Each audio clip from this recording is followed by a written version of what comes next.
This is Berkeley Talks, a UC Berkeley news podcast from the Office of Communications and Public Affairs that features lectures and conversations at Berkeley. You can follow Berkeley Talks wherever you listen to your podcasts. We're also on YouTube at Berkeley News. New episodes come out every other Friday. Also, we have another show, Berkeley Voices. This season on the podcast, we're exploring the theme of transformation. In 8 episodes, we're looking at how transformation of ideas, of research, of perspective shows up in the work that happens every day at Berkeley. You can follow all of our podcast episodes on UC Berkeley News at news.berkeley.edu/podcasts. Good afternoon, everyone.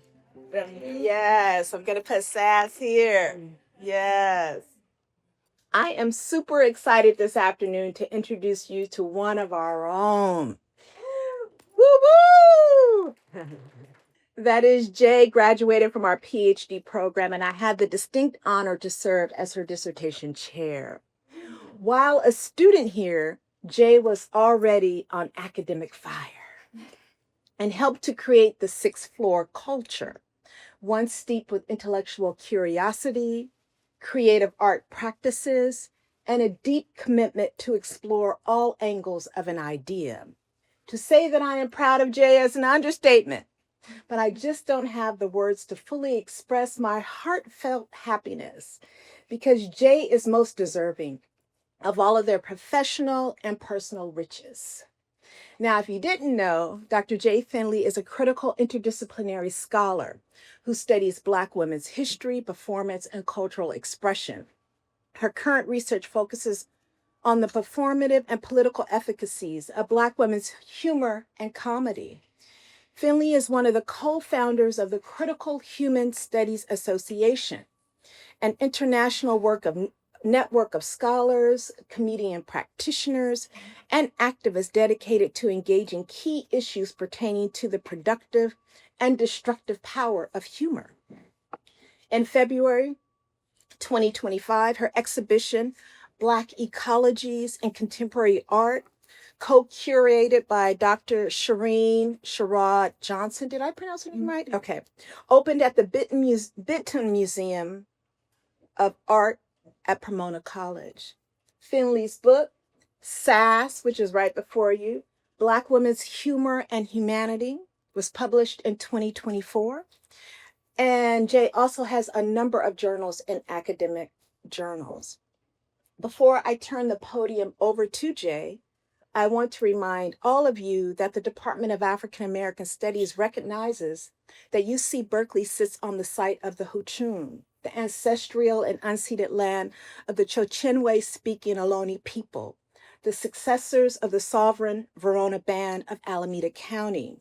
This land was and continues to be of great importance to the Mamakwu Olono tribe and other familiar descendants of the Verona Band. Please join me in welcoming Dr. J Finley. Woo.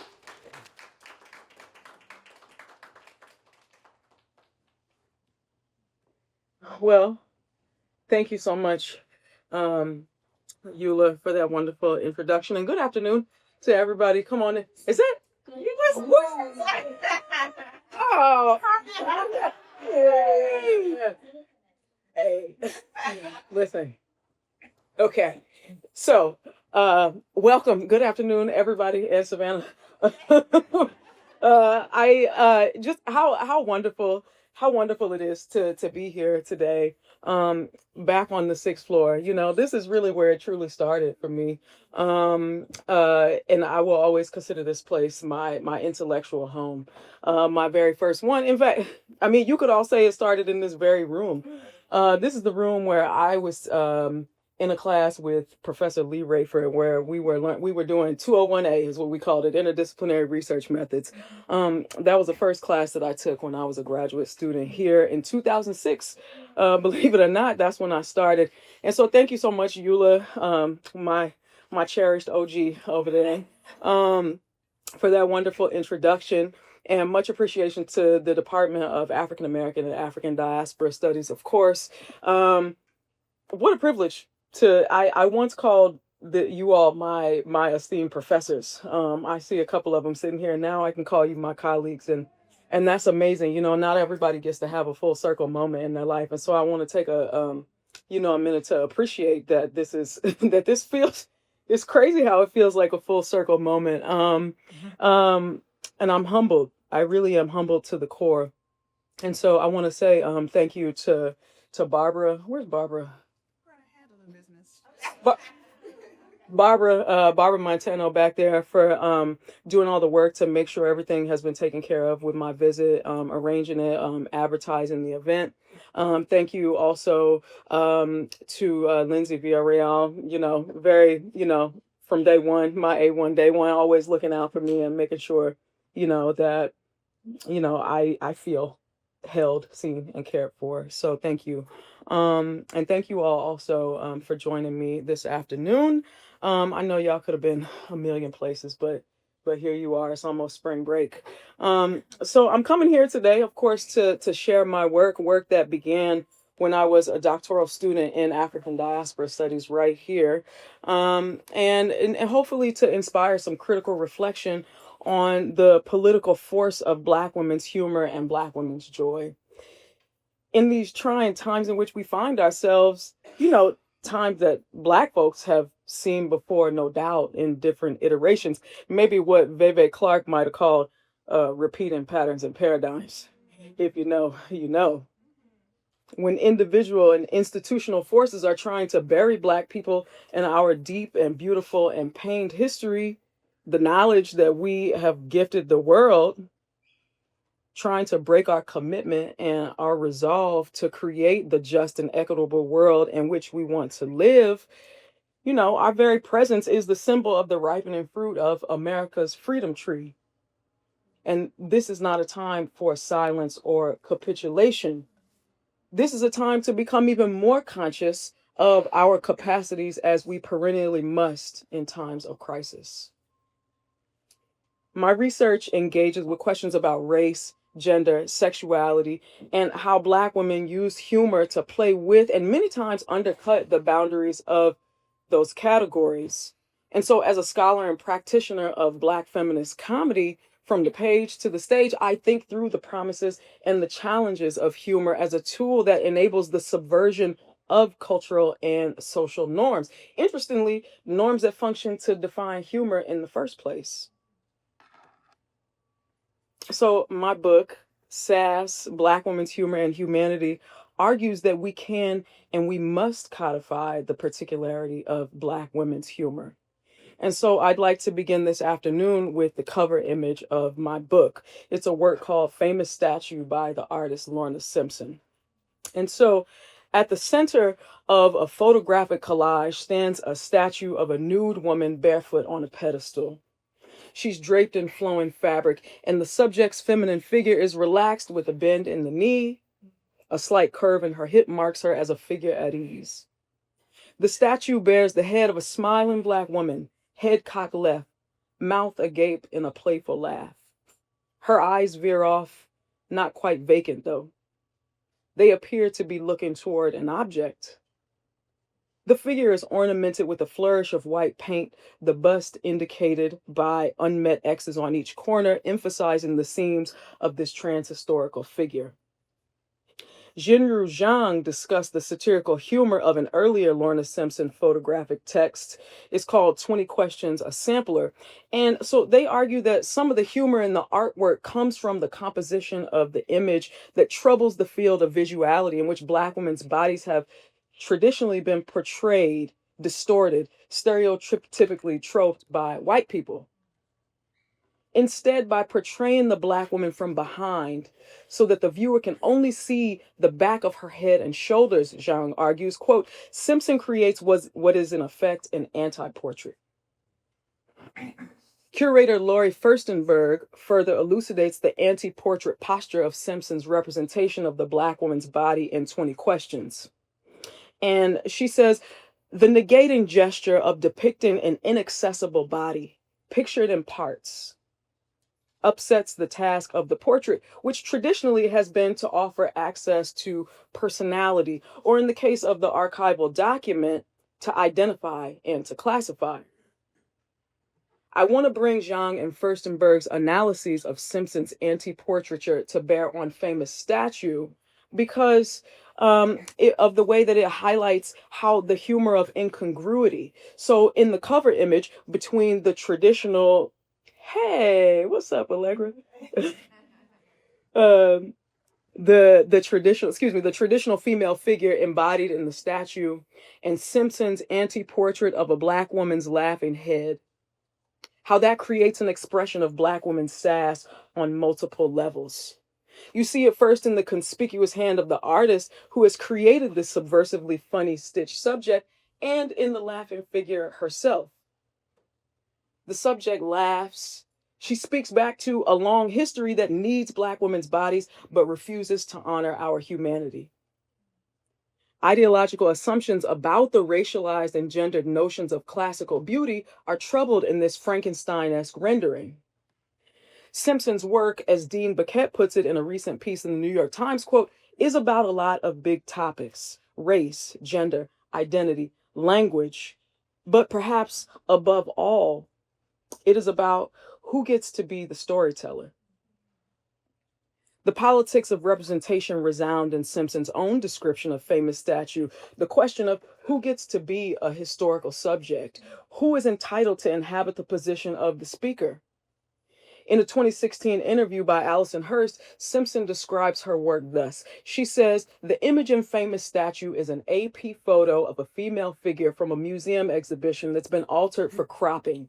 So basically, part of the image has been indicated by a squiggle. I added this head, which is from a wig ad in Ebony magazine, but of this hybrid figure, the famous statue is what gets commemorated or remembered. So the superimposed head becomes a symbol for what's forgotten, what's ignored." The Black woman's perfectly placed head with a playful laughing face brings the focus away from the body as the primary site of contemplation, its stark imposition a subversive act of redress. The beauty and elegance of Black women that Ebony magazine worked so hard to uplift is foregrounded and displaces the traditional white woman's nude body as the focal point of the gaze.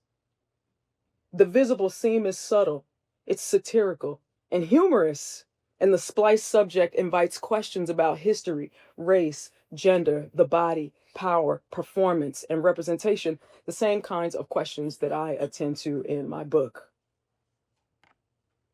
Now, let me both step back and step forward here to offer a bit of context. The 21st century has seen an explosion of Black women's comedy across genres of popular culture.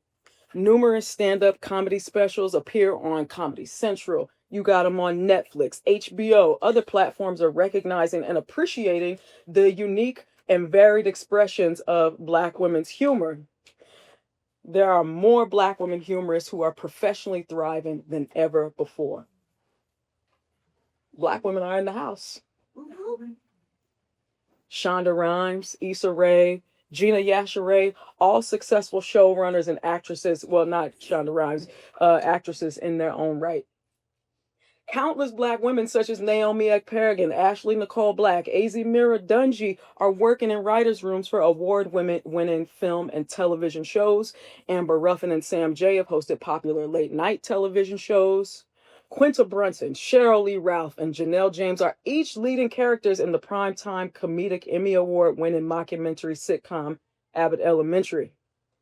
And this is all to say that now more than ever across genres, Black women's comedic talents are being taken seriously and with big payoffs, financially for the artists and representationally in terms of expanding the pool of who and what gets recognized as both Black and superlative. This representational sea change exists amid some other facts that speak to Black women's experiences in the United States in not so glowing a light. Since early 2020, more than 30 US states, and probably even more now since things seem to be getting bleaker by the day on this front, have advanced attacks on the writing via book bans and on the critical intellectual strains of thought that challenge systems of power that constrain, devalue, and oppress Black people and other minoritized groups. The legislative struggles over the inclusion of critical race theory across school curricula have unleashed a spate of book bannings that have significantly affected Black women. In 2023, scholars Beverly Guy-Sheftall and Khalil Gibran Muhammad penned an open letter spotlighting the erasure of the intellectual histories and political work of Black women and Black queer people in Black studies. They said, quote, their campaign has not only targeted and demonized anti-racist work, but they broadened their attacks to discredit frameworks that Black women and queer people have produced in order to explain, to describe, and to transform the conditions of their lives.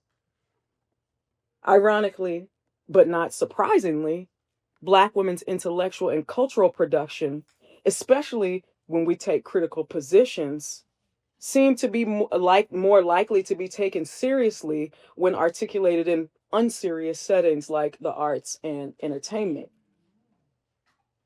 Black women continue to experience joy and take pleasure in its expression, even without some broad sweeping ideal of political hope in which all inequities are erased, in which all the institutional and discursive structures that exclude and vilify Black women seemingly at every turn are exposed and subverted. Black women's experiences of anti-Blackness, misogynoir, structural economic inequity, and disempowerment are often followed by feelings of pain, of cynicism, hopelessness even.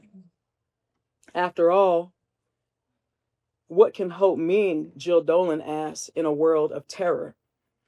And more to the point of this exploration today, what can performance do politically against those overwhelming odds?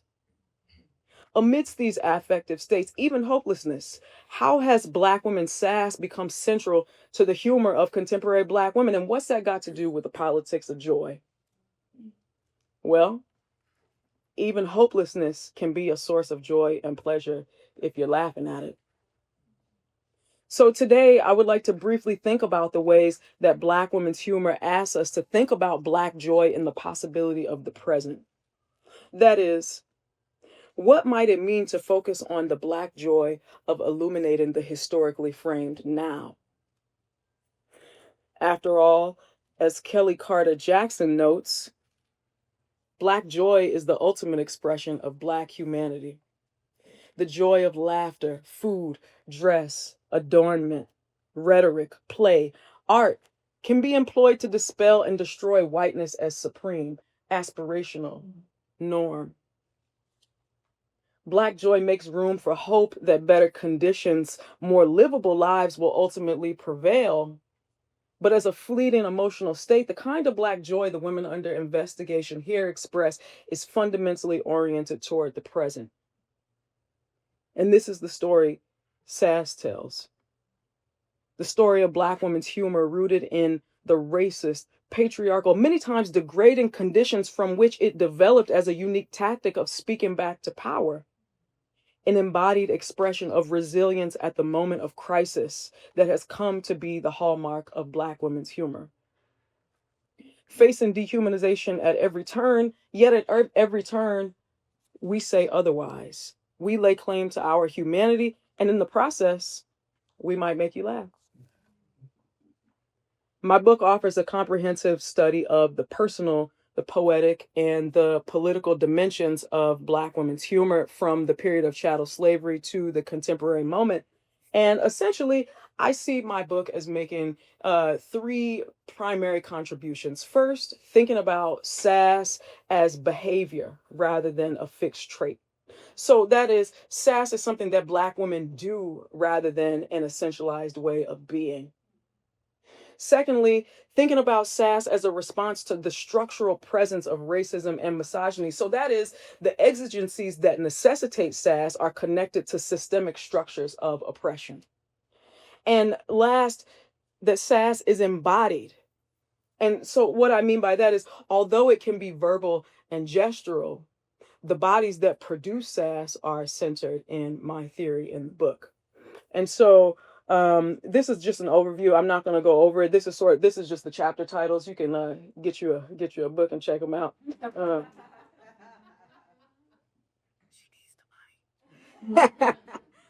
Come on now.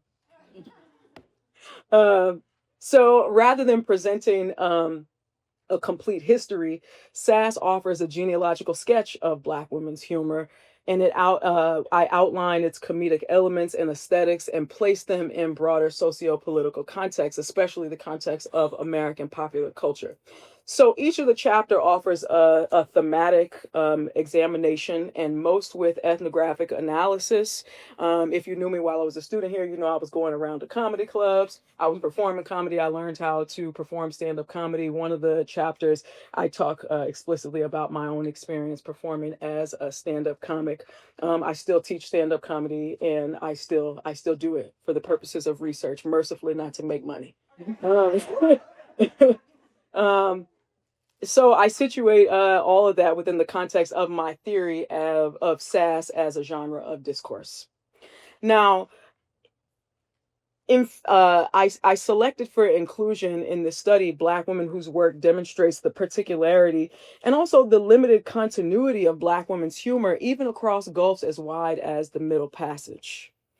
To use Saidiya Hartman's poignant words, the collective movement points toward what awaits us, what has yet to come into view, what they anticipate. The time and place better than here. A glimpse of the earth not owned by anyone. Inside the circle, it is clear that every song is really the same song, but crooned in infinite variety, every story altered and unchanging. How can I live?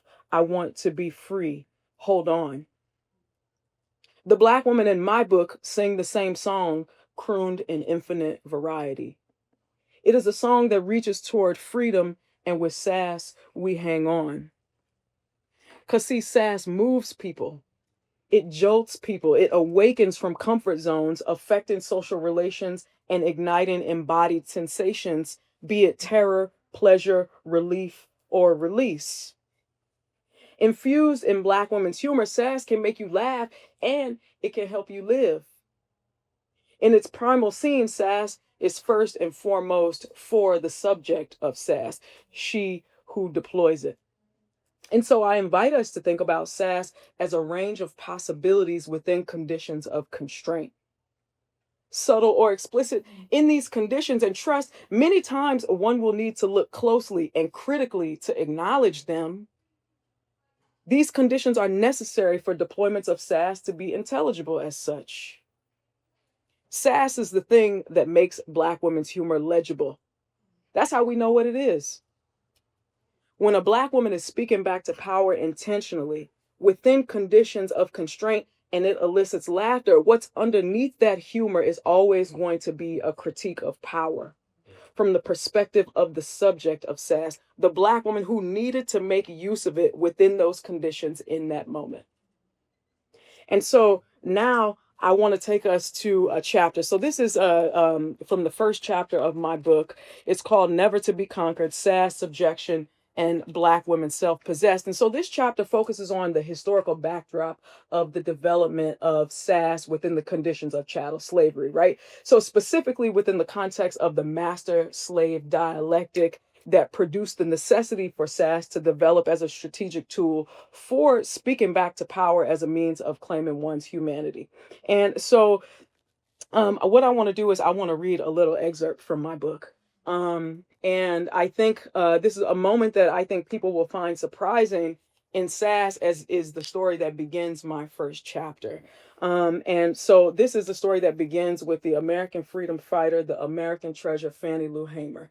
And who thought that Fannie Lou Hamer was going to make it into a book theorizing Black women's humor? So let me bring you to where I am, to where I was when I wrote this. There's this moment where I talk about her speech at the Democratic National Convention in 1964 when they refused to seat the Mississippi Freedom Democrat Party, okay? And so in that speech, she is recounting her experience of trying to register folks to vote in Mississippi where she is. And so she's on a bus, and the police stop her and they detain all the people in the bus. And so they take them to a jailhouse in rural Mississippi. And so she's recounting this story at the 1964 Democratic National Convention, okay? And so let me just read a little snatch from the book, okay? And so she's talking about her beating. So she experienced a beating while she was in jail that day. A beating, in fact, that disabled her for the rest of her life. And so before the beating commenced, Hamer endured an excruciating wait. And she said, after I was placed in the cell, I began to hear sounds of licks and screams. I could hear the sounds of licks and horrible screams. Being forced to listen to others brutalized instilled fear and terror, yet what Hamer heard in addition to the sounds of blows and cries was a chilling interaction between the police and Anel Ponder, a Southern Christian Leadership Conference activist who had also been arrested that day. This interaction was surely familiar to Hamer, reminiscent of the antebellum master-slave dialectic that still characterized Southern life in the mid-20th century. And I could hear somebody say, "Can you say yes, sir, nigger? Can you say yes, sir?" And they would say other horrible names. The woman's response, a response that inverted that very same dialectic, no doubt had an overwhelming effect on Hamer, enraging and frightening her, but also strengthening her resolve to endure in the face of such torturous brutality. She would say, "Yes, I can say it. Yes, sir." "So we'll say it." She said, "I don't know you well enough." They beat her, I don't know how long, and after a while she began to pray and ask God to have mercy on those people. Hamer heard a powerful inversion, a sense of topsy-turvy that may have struck in her terror or laughter, perhaps some combination. When the officer demanded to hear "yes, sir" from Ponder, Hamer heard Sass in her response, "I don't know you well enough." For the transgression of talking back, for daring to undermine the authority of white supremacy, this woman suffered a relentless beating. All the while, Ponder maintained consciousness of herself as a human being empowered with the agency, even in her absolutely prone position, to speak back to those who would assume they had authority over her. Ponder's sass to the officer who saw himself as her master was an active assertion of her sense of her humanity to herself and to the object of her sass, those beating her, and to Hamer too. It demonstrated that some other forms of relations were possible outside of the Black-white interactions that characterized mid-20th century Southern life. When Hamer narrated the story at the DNC, Ponder Sass was not merely a seasoning to the story, but it was the apex, the central feature that revealed Black women's resolve to be free. Ponder's response to power was clearly important to Hamer, who included it not only in her narrative of the event at the DNC, but also for a widely heard radio interview with Radio Pacifica in 1965 when she was discussing the Mississippi Freedom Democratic Party's political platform. The sass Hamer related in the narrative served a critically important role in her own story because it demonstrated to those listening how inspiring and influential it was to others when Black women owned themselves in such a deep, fundamental way. So much so that they were willing to performatively exact it at the risk of dismemberment and death in the cause of freedom. Liberation was an empowered, agentive state of consciousness that sometimes preceded a physical state of freedom for those enslaved, or for women like Ponder and Hamer, who were subjected to the institutions and conditions precipitated by the afterlife of slavery. Thank you. Fannie Lou Hamer wasn't meaning for that moment to be funny, and neither was Anel Ponder, but in that moment, and you see this playing out, if you understood the conditions in which Ponder would dare to do that, you might have thought it was funny. Her act of self-possession may have manifested in you a feeling or a sense of joy in the darkest yet brightest possible ways. And so to put some closure on that, one source says that when Ponder received a visitor after her beating in Mississippi, her face was so swollen and battered that she could hardly speak. But she managed to eke out a single whisper: freedom.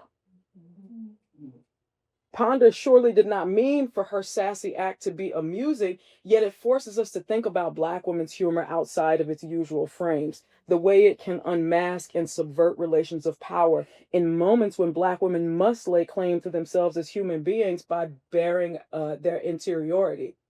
A momentary shattering of expectations that potentially evokes laughter. By the end of the chapter, from Fannie Lou Hamer, I look at Harriet Jacobs, to a close reading of a speech by Nicole Hannah-Jones, which she gave at Middlebury College in 2020. We see sass not as a personality trait, but informed, intentional behavior in the moment that happens within the historical context of necessity. So, while it may seem dark to find humor in the horrors of enslavement and the relations of power it inaugurated, Black women's irreverence within those conditions can be funny. The lowly object speaks back, emerging as the subject, revealing for her audience, even if that audience is herself, the truth about the thing, that Black people are human beings. So let me take us now on a journey through some pop cultural moments that sass can help us understand and also hopefully make us laugh. Now, this first one I'm going to show the Congresswoman Jasmine Crockett. This is a moment that you all probably remember from last summer, July of 2024, at a congressional hearing. So let me just play this moment for us right here.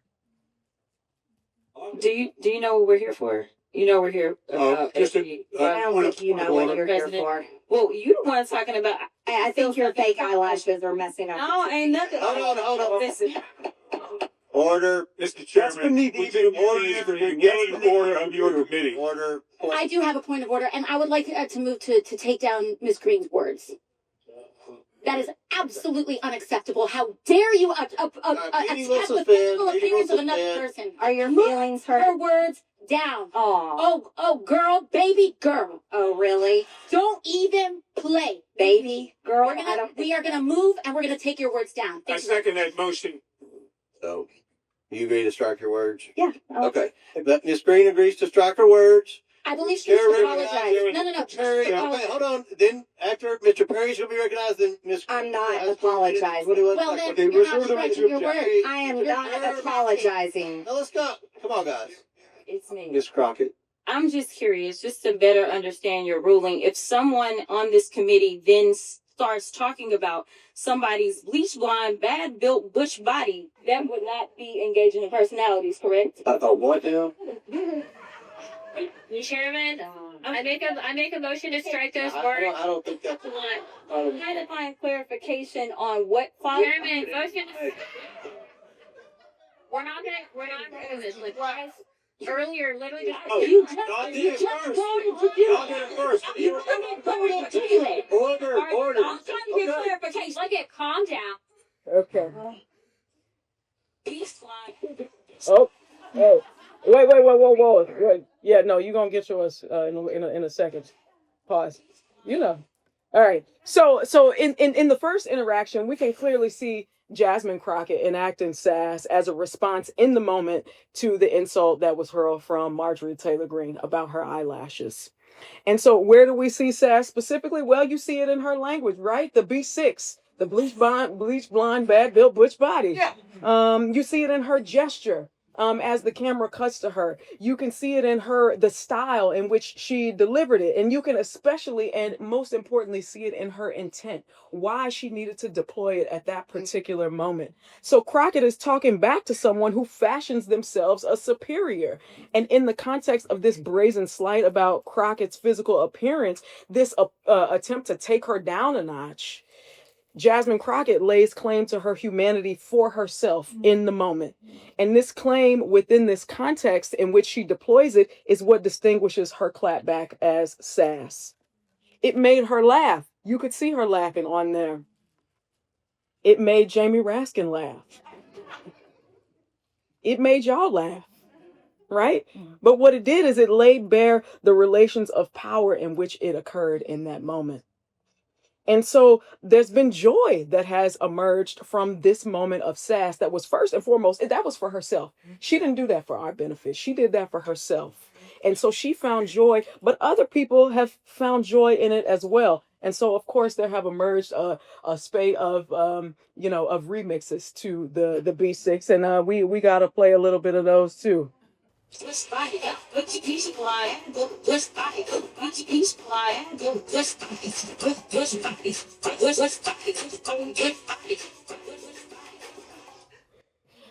Now, let me play something else for you. So after this moment goes viral, there is another moment that happens, right? So Saturday Night Live, you have arrived when Saturday Night Live comes to do a parody of you, right?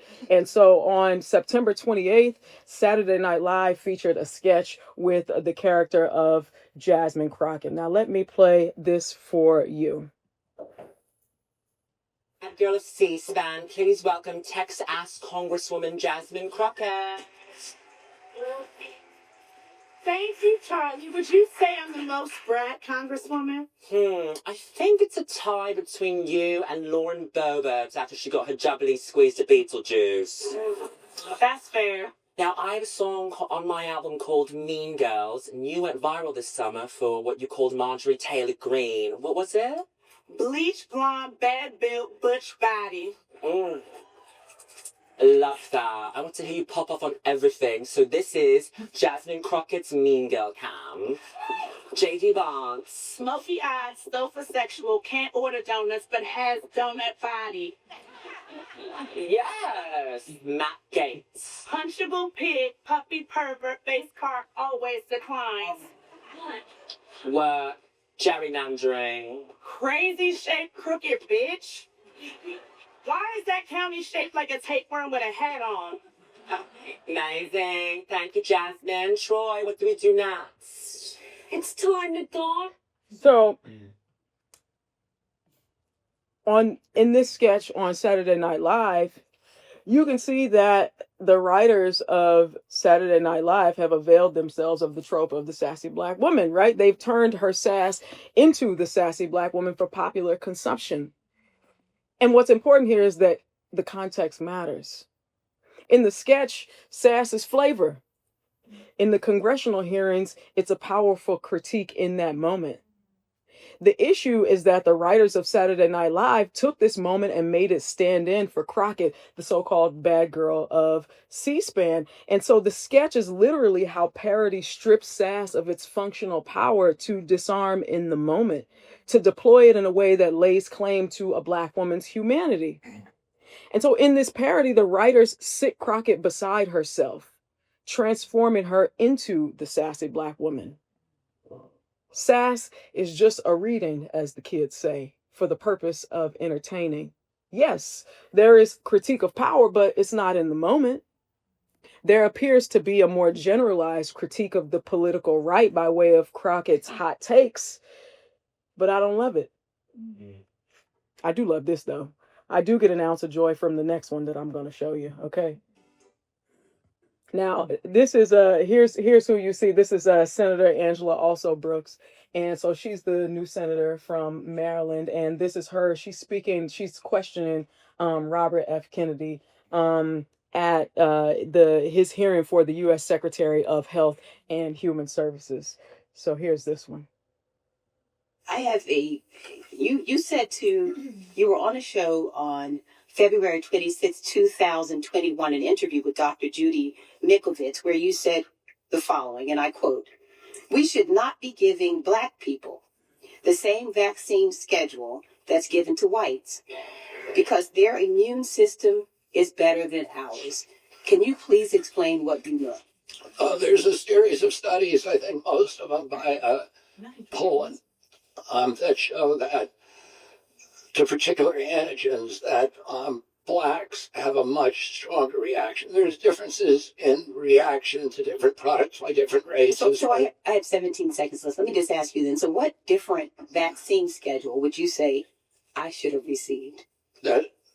What different vaccine schedule should I have received? I mean, the pollen article suggests that blacks need fewer antigens than. This is so dangerous. You get the same measles vaccine. Mr. Kennedy, with all due respect, that is so dangerous. Your voice would be a voice that parents would listen to. That is so dangerous. I will be voting against your nomination because your views are dangerous to our state and to our country. I mean, do you think science is dangerous, Senator? I have a... Right. So in this clip, it's easy to miss also Brick's very subtle deployment of Sass. It's very easy to miss it, but she does deploy it, right? Because she's talking about someone who is a vaccine skeptic, right? Who is going to absolutely harm Black people with his ideological positions and the policies he's going to enact on the back of it, right? But what she does is she puts her own body on the line, herself on the line. When she asks him that question and she tips her glasses, right? What vaccine schedule should I receive?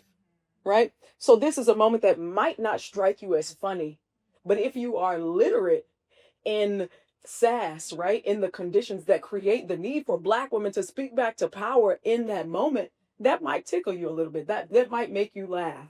And it's one of my favorite moments, in fact, because I love the way the glasses, where she put her glasses down, because that's how you know, this is how you understand that she is talking back in that particular moment. So I want to, how much time do I have? Do I have time? Am I good on my time?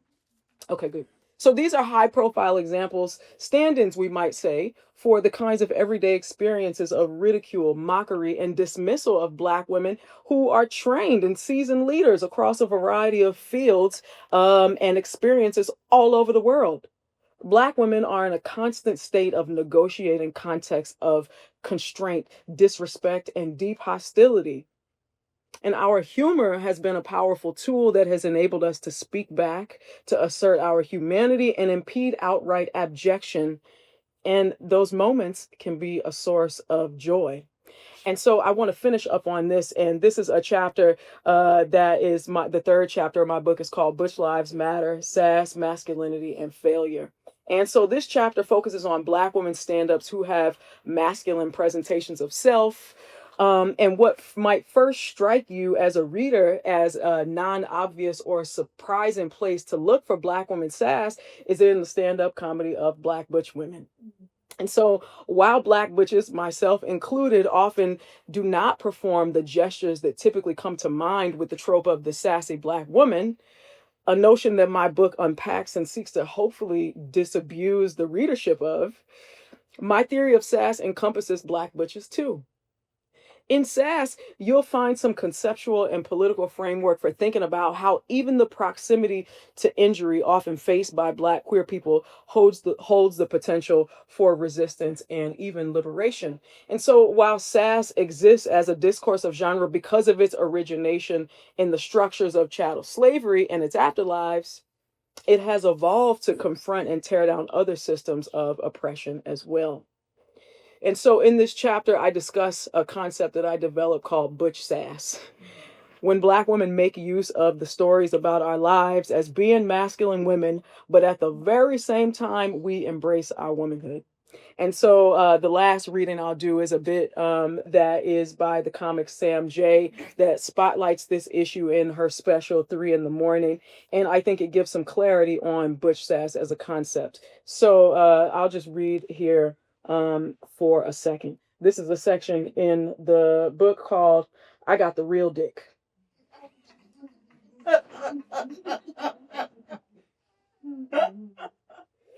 Okay. So riffing on the universal experience of bickering with one's significant other in public, Sam J tells the story of being at the airport with her girlfriend who has brought too many bags when a man comes in to offer help. Okay, I'm going to try to do my Sam J, okay? When men see a masculine woman, that's their favorite shit. They try to come in I got the real dick. Goofy fucks. I got the real dick. Where you want the dick? What bag my dick got to pick up? CMJ slightly chuckles to herself, and then he jacks up the bag and looks at me like, now what? Like, nigga, get mine too. You getting bags? Get all the bitches' bags. The fuck do you think? I'm a lady. Carry my shit. Be a fucking gentleman. Sam J leans into failure, enlivening it and forcing spectators to contend with the interconnections between fear, discipline, and hegemonic power. This sets up a liberatory collision between their ideas about Black womanhood. What is the role of failure in Black butch women's stand-up, and how do they strategically use its dialectical relationship with freedom as a pathway toward an otherwise world where at the very least there is an alternative to the disciplinary norms of gender? And so there's a dual audience for Butch Sass, I argue. The world as a whole who read Black butch women as not quite but wannabe men, and straight men specifically who refuse to see us as anything other than women, or more specifically, a walking pair of tits and ass. As I continue to reiterate throughout the book, Sass is first and foremost for the self. The humor of Butch Sass comes from the inversion of seeing the butch body, recognizing it, and then hearing her talk about her body in very specific ways. That saying is a doing. It is a performative which does something in the world in terms of producing what a Black woman is and who she can be. So this explosion of norms that happens is an expansion of femininity to include the butch body and person, and that becomes a site of humor. It's funny because it's true. Oh yeah, someone who looks like this can be and is in fact a woman. That duality, that living on the edge, the refusal to accept illegibility is a particular comedic trope for Black butch comics on the stage. So Sass might be enacted like Adele Givens joked on Def Comedy Jam in 1993. She said, damn it, if I can suck your dick, she said, if I can suck your dick, then damn it, I can talk about it. But I'm still a human being, and you're going to respect me as such. Well, Butch Sass be like, I might dress like a man, strap it on, talk about football, basketball, chop it up with dudes at the bar, rock a fade, whatever. But still, I'm a woman. I might dig masculinity, but still, I'm a woman, and I demand that you recognize that about me. I will not be defeminized, even though I present myself with masculine style and sensibilities. I want you to accept that I accept myself as a woman. I don't see myself as a contradiction, and you won't either. In that radical acceptance, therein lies the possibility for experiencing a deep sense of joy in the present. In some cases, enacting Sass, speaking back to authority that tries to contain and discipline me, doing so with style and intention, that can facilitate a moment of joy in the present. Also, and importantly, let me emphasize the politics of that joy today. The deep down spirit of self-possession that this kind of joy brings. This is the seed and the soul of the kind of consciousness without which true liberation is impossible. Thank you.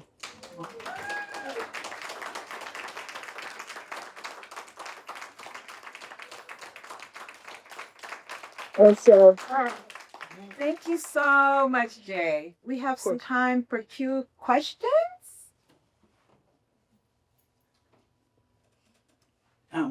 My name is Lois Corn. I arrived here late, but I'm just delighted to be here. Thank you. And this is all like clap back. Black History Month, Black Women's Month. We have to do this every day, all day, and I'm thrilled about your presentation. But when you're giving examples of political individuals, and please note, ladies, it says Kamala right here. Who you go? Oh, Kamala on there. Yeah. When she was having her dialogue with whichever one, and she kept saying, I'm speaking. Mm-hmm. I said, now that's it. Absolutely. You got it. Now, listen. So Kamala was in a different iteration of this presentation. But so was funky ass Donald Trump. And I didn't want to do that today. I didn't want to bring that. And that was in a different version of this presentation that does not focus on the politics of joy, even though it could. But absolutely, the moments when Kamala Harris, when she's at the debate, I believe that she's debating. Is that the one where she's debating with Donald Trump? And she says, I'm speaking. Kamala Harris has many moments where she enacts sass right in the moment and in very powerful ways. But that is a classic, very specific one that a couple of my aunties sent me when it came out. And they were like, yeah, this is... Yeah, that's how you know it's working, is when your aunties hit you up and say, yeah. First of all, come on. I just want to honor how powerful this work is. I was just looking, we were in a writing group in like 2010, a long time ago. It's just so cool to see how much, the project's incredible. And I just want to witness that. It was dope then, but I had no idea that it would get this incredible.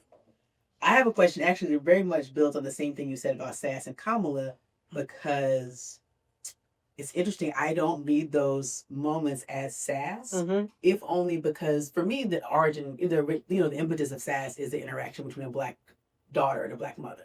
Right? So yes, absolutely. That's one iteration I would love to hear. I guess my question is kind of like Black girlhood studies, Black girls' experiences, and sass. So for me, and this is as a non-sass expert, but the sass expert, the sass is on the daughter side of the dyad, right? The sass is the response to the Black mother. So when I hear Kamala saying, I'm speaking, it's not the daughter, it's the mom.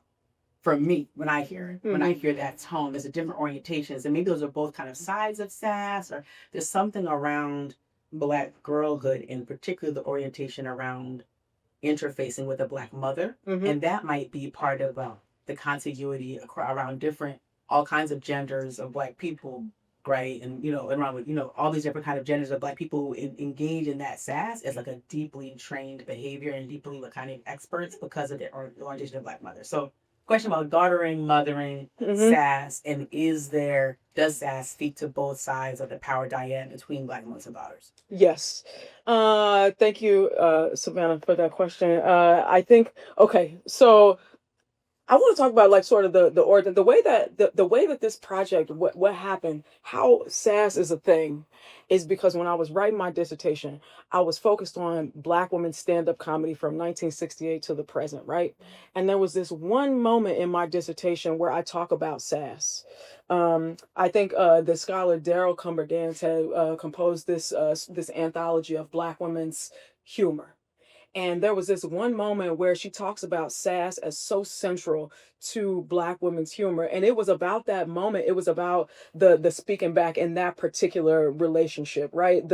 What does it mean for like a child to talk back to their parent, right? Because this is how it was understood. But she was talking about how Black women have developed that particular expressive tool. But essentially, so that was a very undeveloped idea in my dissertation. And what I really wanted to know was, what is so particular about Black women's humor, right? Like how might we theorize it?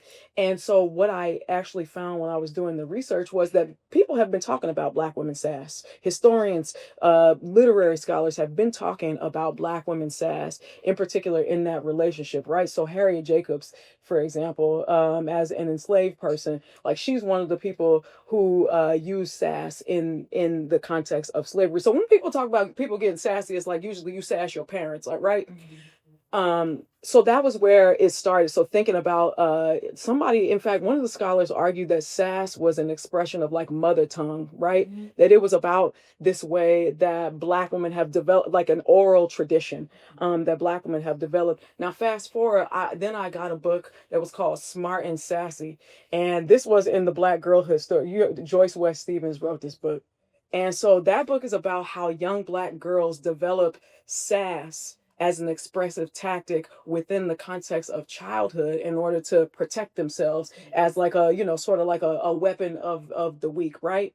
And I think that one of the things that I have found about sass, so it's not necessarily about that relationship I don't necessarily think that it's always a reflection of the child speaking back, but it's about a person who is about speaking back to someone who is an assumed superior, right? So in whatever kind of condition, right? So this is why you can find Kamala Harris talking back to Donald Trump, even Joe Biden, right? Because she has been positioned within the context of the power relations that slavery inaugurated and that still live with us today.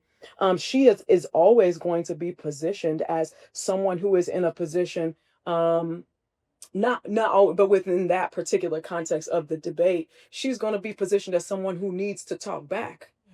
And so I think as I don't necessarily see her as like the mother figure in that relationship, right?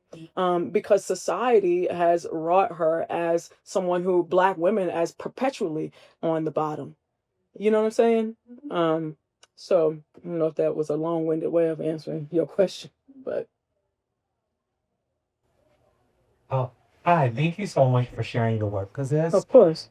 I'm intrigued by the kind of like anti-essentialism in the way that you're talking about Sass, the kind of moving away from Sass as a bodily trait and toward it as a kind of like intentional performed behavior. And then part of why that intrigues me is I'm curious about how we might sort of extrapolate the way you talk about Sass as a kind of theory of culture. So right. One of the things that strikes me about kind of the black myth or black humor is that, like, in some ways, anti-blackness is the blackness of black humor. The reason why that humor is black is because of anti-blackness. Yep.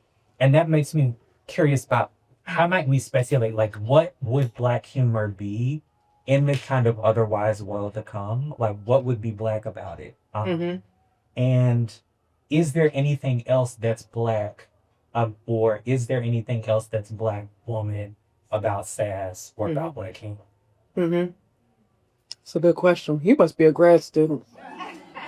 My new colleague. A colleague, a grad student. Well, it's just because you look young, so you look fresh. Okay, my bad. But no, that's a good question. Okay, which points me to something that I really wanted to say about the idea of Sass and how it can help us think about what is Black womanhood, right? Because this is the argument that I'm making, is that Sass gives us some insight into what Black women's humor is, right? That's how we can really understand it. That's how it is legible.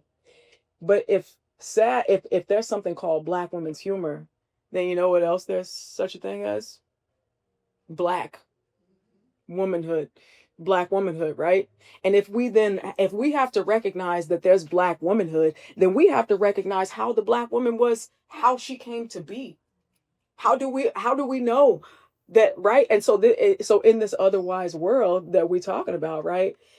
What does Blackness become beyond the sort of historical context of our emergence as subjects, as such, right? But we must if we recognize that Sass is a thing and Black women's humor is a thing, then we recognize that what it means to be a Black woman means something, and it means something specific that we must attend to all the time, So but I'm thinking about, is the soul of your question about what is Blackness beyond anti-Blackness, right? Which is feels like an Afro-pessimistic question at heart, Am I wrong? Well, I think I am curious. I guess I'm curious about it. Really is a question that's about cultural form, because I think I'm interested in like what is it about.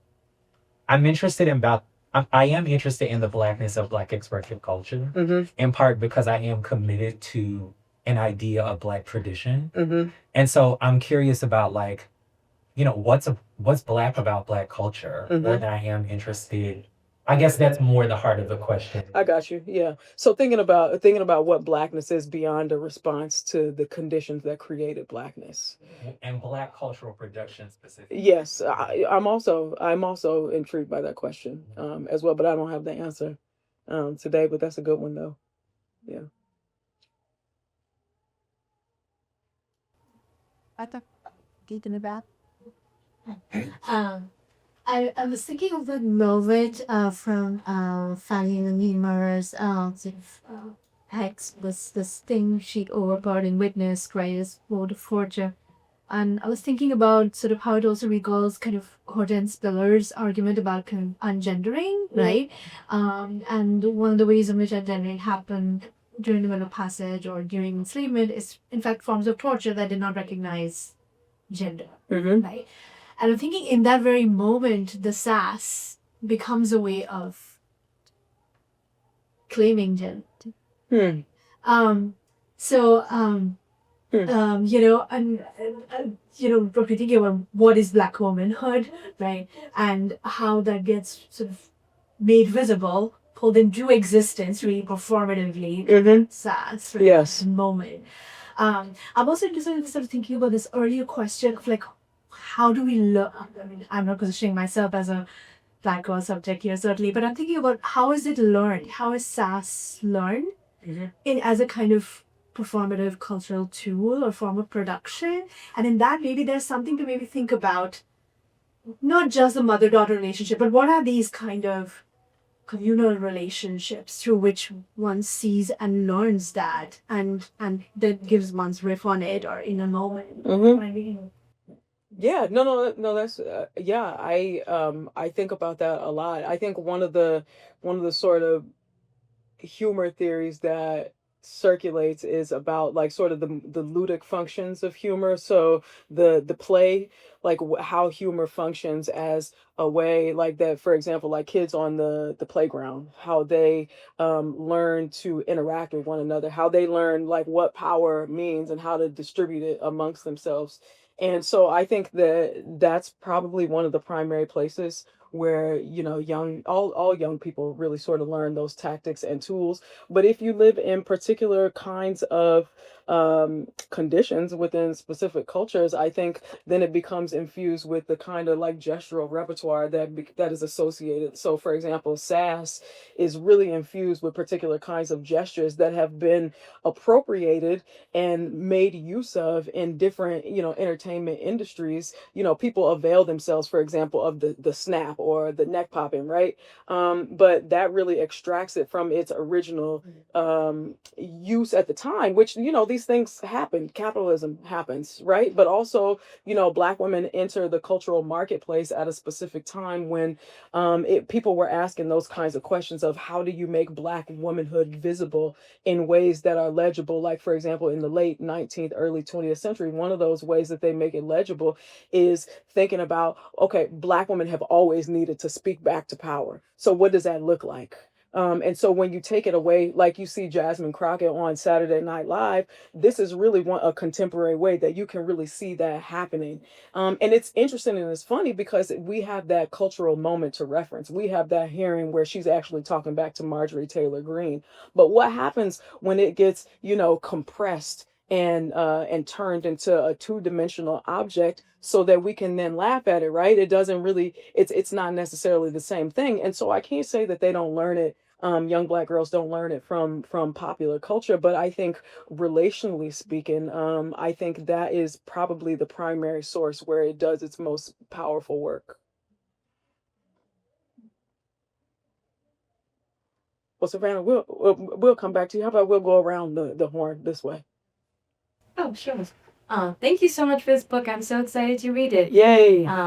And I'm kind of curious because something that I've been interested in with sass is how it might be seen as like a tool to reveal some of these sort of absurdities that an anti-Black world can impose. Yes. Kind of like the Black culture.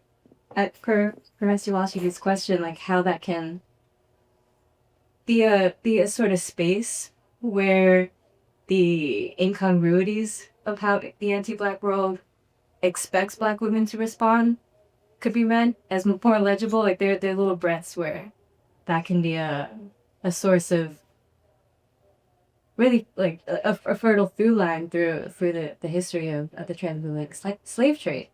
But what I was really curious, especially about your note of performance and audience, is how some of the subjects that you've chosen deploy sass for themselves. And I guess I was wondering if you could elaborate more a little bit on how that performance for self and then how that performance for us all can kind of maybe be a way of or making clear what the violence that the anti-black world goes on, like a way of responding to that, a way of making that. I'm losing my thread, but Okay, well, I'll go to the question I feel like is sort of at the heart of it, which is personal. yeah. So what is it? So the idea of what does it mean that sass is for yourself? So that's yeah. I mean without that idea, there's really no sass. There's no theory of sass, right? Because there was a scholar. He was a scholar of genre, and essentially one thing that he said was he was like, the genre of speech of talk back of talking back. He was like, that's not really a genre. That's not really a genre. That might be like a subgenre of speech, but that's not really a genre. And so my main thing was when I read that, I was like, no, because we actually have that, and that is indeed a full on genre, right? Like it is sort of a there are possibilities. There is a menu of possibilities of Black women speaking back, right? But the sort of the thrust of my argument hinges on this idea that first and foremost sass is for you. So that means, so when you bring off the gesture, right, let's say you got to be bleach blonde, let's take that bleach blonde bad built butch body, right? She had to understand in that moment what was happening, that Marjorie Taylor Greene was trying to take her down a notch. And so she understood in herself, and she had this desire to be like, no, I'm not just going to let that stand. I'm not just going to let you dehumanize me like that. I'm not just going to let you do me that way. And so inside of herself, she had evaluated that she needed to clap back. And so that was inside. That was where the sass began. It did not begin with bleach blonde, bad built butch body. Right, so that bringing it off, like let's say bleach blonde, bad built butch body is like a roll of your eyes, right, or you sucking your teeth. Most people believe that that's where sass starts. Most people believe that that is what the sass is. But what I'm arguing is that sass that is interiority expressed gesturally, vocally, right? So that's where you bring, and so once you have done that, you have evaluated yourself as someone who is worthy, who can speak back to power in that moment, because you are always speaking back to power when it comes to sass. That's why I'm calling it a genre of discourse. It's because you are speaking back to power, right? So at that moment, when somebody sees that, for example, that was for you. It might have made somebody laugh. It might have made you laugh. But when you laugh at it, it's because you recognize, you understand. And you understand that if you understand that somebody is talking back to someone, then that means that you got to understand that there was like a relationship between those people, or a relationship between you and that person. That's what it means to recognize power, right? If you don't have consciousness of yourself, also argument hinges on this. If you don't understand yourself as a person empowered, if you're a Black woman and you don't understand yourself as empowered to have the agency to speak back within those relations, in what world can you be free? In what world can you be free? And if somebody else understands that, right, this is why I use the powerful example of Fannie Lou Hamer, right? Because that moment of Anel Ponder speaking back, of doing that in that jail cell where she's got multiple people beating her, if she understands that that's happening right now, then she understands that something else is possible, right? It's hard. Sometimes it's hard to conceptualize, but sometimes you have to take it to one of the most violent moments, right? Marjorie Taylor Greene, like this was sort of like a flip moment. It's going viral, but Fannie Lou Hamer, that was a moment of intensity, of intense violence that we saw in that moment. Does that make sense? Totally. Yeah. Thank you. I feel like Nicole had a question, and I know you had a question. Like everyone, thank you so very, very much. Of course. I just had an aha moment about my childhood that brought the question. Nice. I wasn't told I was sassy. I was told I was getting smart. And I remember, and I said this to Black child, do not say this to your minister. You will be in so much trouble. I don't know what happened before then. All I know is the minister said, "You're getting smart." And I said, "I sure was not getting dumb." And I got in so much trouble with my mama. I should be darker and melanated. I got beat so bad. But then I lost my voice. I got it now because I'm 48 and I pay my own bills and I pay my own taxes. But how do Black girls get that agency back? Because all of our lives, don't get smart, don't get sassy, don't do this, don't talk back. And I feel like in a culture that's trying to keep us safe, we're suppressed. And comedy is safe, but I'm not funny. I mean, I'm funny in the moment, but I can't write this stuff down and be like my favorite comedians. And I don't, and so it's like, how does the Black child become this sassy Black woman again after having to be suppressed for so long? Yes, I love that. I didn't get dumb. You know, that's one of the questions. A question that I really get a lot about the book is Sass always funny, right? And the answer is absolutely not. Absolutely not. Like, I gave you all an example. Like, that wasn't funny. But if the conditions are right, you might find it to be funny. In fact, like, I heard laughter when I. It's funny when I tell it. It wasn't funny when I was. It wasn't funny. It wasn't funny in the moment. But there was a quote that I read. I just pulled my phone. I usually don't pull my phone out, but I saw it and I said I needed to find a way to work this in. Asada Shakur said this. She said, and when I think back to some of those kids who were labeled troublemakers and problem students, I realized that many of them were unsung heroes who fought to maintain some sense of dignity and self-worth. And so perhaps that was you know, that even though you said that you became, you know, silenced right after that moment. Listen, it's hard to extinguish that flame. It can be done, you know. But I think even sometimes that one experience that you remembered it for a reason, like that, you remember it today, right now, for a reason, but that thing wasn't buried. That wasn't like so deeply buried. I think it might be infused in there, and it's not about being a comedian or being a humorist, right? But it's about that will to own yourself, right? That's why I call this chapter that I started the family. I was talking about a Black women self-possessed, because ultimately that's really what Sass is about acts of self-possession.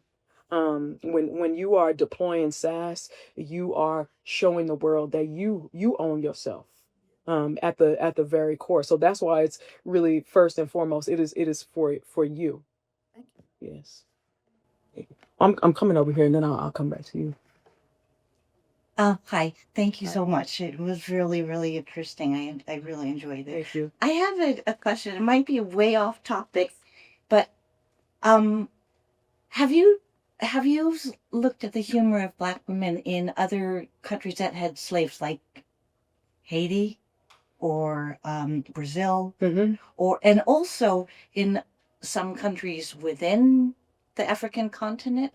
And what do you see the same trend, like Sass, or do you see other elements? Or Okay, yeah, good question.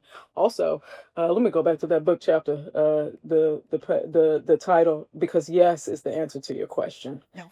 So in that last chapter, Irreverence Rules Sass and Diaspora Culture. So this is the chapter that I really attend to that question.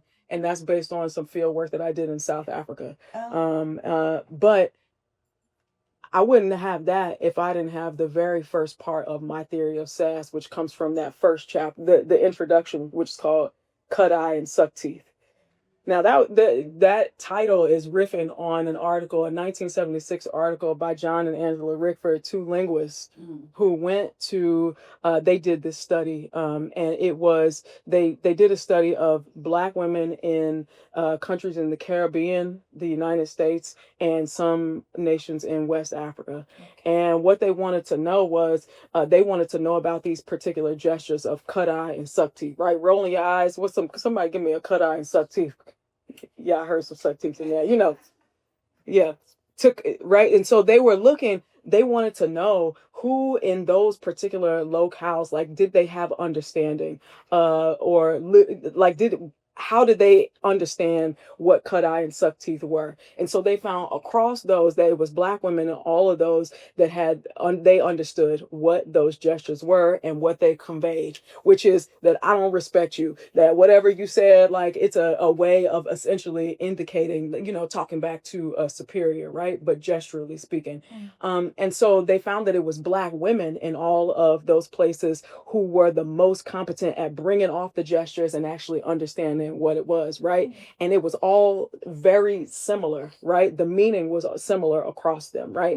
And so that had me thinking, that was like, okay, why is rolling your eyes and sucking your teeth such a specific gestural component of expressing sass? And it's because of what I call, well, not what I call, but what scholars call diaspora culture, right? So it's not just that, the Middle Passage create, like, sort of changed, what it meant to be so-called African, right? But it was about the transformation of particular kinds of discourse. And so cut eye and suck teeth are the gestures that are around the diaspora, and even on the continent, they share very similar understanding and features, right? And so but I didn't look anywhere in Haiti, but what I did look at was South Africa. And the reason that I looked at South Africa, what took me originally to South Africa was something different. But so listen, this was a cycle, because I was always interested in how is it that what might sass look like if Black women, stand-up comedy is relatively new in South Africa. Only since apartheid has ended have Black people been performing stand-up comedy in South Africa, or even like other cultures in South Africa. It hasn't really been big, but Black people were absolutely not engaged in that particular genre, right? And then when you did have it, what I found when I went over there and was doing my field work was I would find a lot of interesting relationships between the way that Black women speak back in the U.S. context and South Africa. So I wanted to investigate it. So that's what this chapter is about. And the reason why is because the particular conditions of white supremacy was really what helped me to solidify that as a site. Like, how did white supremacy shape how Black women speak back to power in South Africa and here? And what did it look like? So what I'm thinking about is, how is it that Black women stand-ups in South Africa, how is it that they make use of the particular discursive registers, gestures of sass as I understand them in the U.S. context, but how do they remix them and make use of it for their particular, locale, their particular conditions? And I found a lot of similarities, but there were also, of course, ways in which they diverge. Yeah, long-winded answer to say yes. One more question. We have that person over there. So I'm gonna hit you back. Wait, so I get. Of course, yeah. You get to drop the mic on us. Okay, well, where is it? Okay, there is an episode or scene in Orange is the New Black, in which a girl. Wait, one second. A group of Black girls is brought to the prison for the purpose of like discouraging them from misbehaving. And so the protagonist, especially in the first seasons or whatever, is a white, college, highly educated person, and she's so one member of that group that's visiting is a young teenage girl who uses a wheelchair. So I have a disability, or I've been disabled since I was my entire life. And it's been visible. It's a visible one. So then, anyway, that scene sort of resonated with me, but it was also, so it was an example of sass, but I think because some, a couple other people brought up the Black child and girls, it's just, it kind of, I wasn't sure if I would bring this up, but, are you familiar at all with what I'm talking about? Orange is the New Black? Yeah. I am familiar with the show. Now, that episode, I cannot say it is coming to mind right now. I still haven't really said what it is that, like, it resonated with me. But, so the girls, most of them are, like, scared. It's not scared, discouraged, but basically there's one left who says, like, oh, they said I couldn't do this, that they said I couldn't do that, because they're assuming that a disability will keep her docile and unable to act out. But she's proving them wrong. It was just her motivation did kind of, like, I liked that, but also it was so overtly explained. And she's not her full character. She's just some little part of a scene. I guess this is, if you can comment on that, or maybe I'm coming from a place, the intersection of disability and race. So, that's the scene that I remember. And is she a black girl? Yeah, she's a black girl who uses a wheelchair, and so college, what they call the white protagonist, is tasked with, like, scaring her because she won't, and so she tries to give this grand speech or whatever to say about her life, how her life could be, and that doesn't persuade her either. But then we don't really. Does anybody else know what I'm talking about? I wish I knew what scene you were talking about, and then I would be able to. I'm not sure if I should bring it up. Yeah. But or maybe this is another way to put more broadly. Like, so when Sass as a subversive strategy is made, or portrayed in mainstream media, like in Orange is the New Black. Right. What are the implications? Okay. Problems there. There you go. Yeah. No. That's a great question and a good one to end on. I think that the problem, one of the problems is that that's the risk that Sass that you run when Sass is used as in any popular media, is that its immediacy, its ephemerality is what. There is no ephemerality because it remains, and so my theory of Sass is that it comes and it goes. It comes and it goes. And if one deploys Sass in the moment, that does not, it's done. But the problem is when it remains, this is how we get the image of in the trope of the sassy black woman. And so I think that's one of the risks. So even while that character may have been deploying Sass in that moment, be like, y'all didn't think I could do this, right? Y'all didn't think that was that what happens is when the audience, the audience is not attuned to the context of what Sass means, I think it runs the risks of sort of reifying this idea of the sassy black woman. It's packaged in this little box. Yes. To me. Yeah. Thank you. Yes. Thank you so much, and thank you all very much. Show some love for J Finley.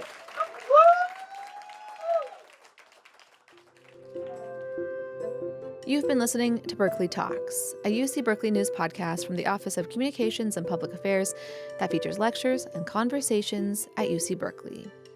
Follow us wherever you listen to your podcasts.